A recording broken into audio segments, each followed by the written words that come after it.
Willis, winner of the BAA mile. Was it as easy as it looked? It looked like you just had total control the whole time. Running fast is never easy, but when you're having fun and you've got a big lead, you forget about how tired you are and you can soak up the occasion, and I certainly try to make the most of that today. Yeah, it looked like the first lap or two you were kind of just sitting back in the pack. Were you, I mean, given your credentials and the other guys in the field, were you pretty confident going in?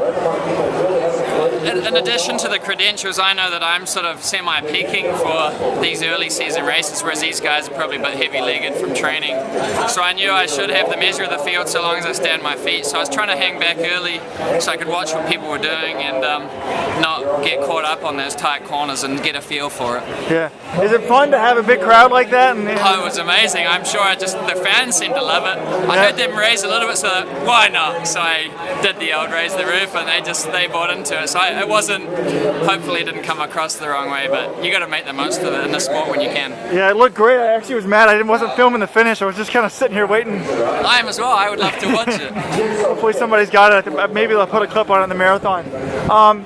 You talked on Friday about wanting to be more aggressive and race more often this year. Talk a little bit about that and why you're racing more in 2013. I really lost a lot of enjoyment and was quite disillusioned after my disappointment in London. I put all my eggs in that basket, which you need to do sometimes, but it didn't come through. So this year I just wanted to change it up and just enjoy it, just for the beauty of competing again. So basically what I'm doing, instead of building up for one almighty peak, I'll train for 6 weeks, race for 6 weeks, train for 6 weeks, race for 6 weeks. That way I'm basically always, if I'm towing the line, you know I'm going to be ready. It's not like you've seen me at the Prefontaine the last few years hanging at the back, finishing strong at the end, but that's because I'm in the middle of a 90-mile week. I'm sick of doing that. I want to show up when I'm ready. Right. So let's talk about the future. You said you're going to race for a while, and then the baby's going to come, you're going to back off, and then hopefully come back for the World.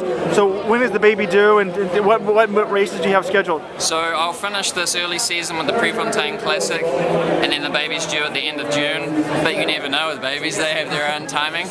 So I'm not going to race 4 weeks before the due date and 4 weeks after. That way we can be ready for anything, and we'll go away camping near our house and just put in a lot of mileage for 6 weeks. And then I'll have 4 weeks to fine-tune Ron Warhurst style.